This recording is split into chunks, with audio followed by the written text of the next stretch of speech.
Praise the Lord.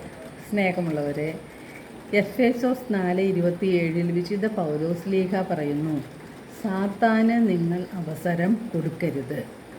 സാത്താൻ്റെ കുടില തന്ത്രങ്ങളെ എതിർത്ത് നിൽക്കുവാൻ ദൈവത്തിൻ്റെ എല്ലാ ആയുധങ്ങളും നാം ധരിക്കണം.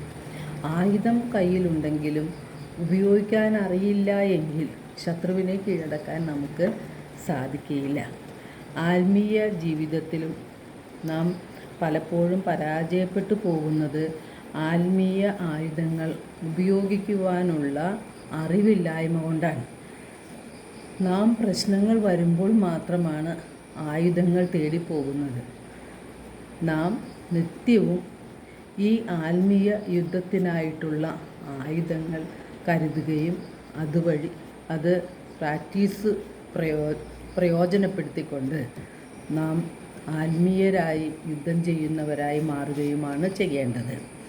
തിന്മയുടെ ദിനത്തിൽ ചെറുത്തു നിൽക്കുവാനും എല്ലാ കർത്തവ്യങ്ങളും നിറവേറ്റിക്കൊണ്ട് പിടിച്ചു നിൽക്കുവാനും നമുക്ക് കഴിയുന്നത് അപ്പോൾ മാത്രമാണ്. അതിനാൽ സത്യം കൊണ്ട് അരമുറുക്കി നീതിയുടെ കവചം ധരിച്ച് വിശ്വാസത്തിൽ ഉറച്ചു നിൽക്കുകയാണ് നാം ചെയ്യേണ്ടത്.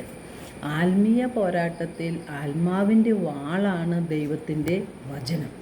വിശുദ്ധ പൗലോസ് ശ്ലീഹ എല്ലാ വിശ്വാസികളെയും പ്രബോധിപ്പിക്കുന്നത് ഇപ്രകാരമാണ്: സാത്താൻ്റെ കുടില തന്ത്രങ്ങളെ എതിർത്ത് നിൽക്കുവിൻ, ദൈവത്തിൻ്റെ എല്ലാ ആയുധങ്ങളും ധരിക്കുവിൻ.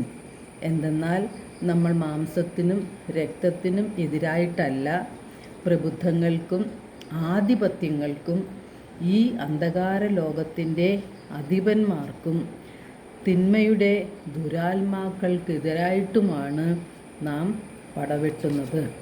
അതിനാൽ ദൈവത്തിൻ്റെ എല്ലാ ആയുധങ്ങളും ധരിക്കുവിൻ എന്ന്. തിന്മയുടെ ശക്തികളെ സ്വന്തം ശക്തി കൊണ്ട് നമുക്ക് ചെറുത്ത് തോൽപ്പിക്കാൻ സാധിക്കുകയില്ല.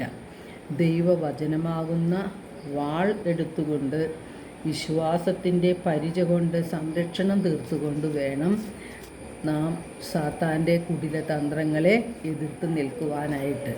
എല്ലാവർക്കും നല്ലൊരു ദിനം ആശംസിക്കുന്നു.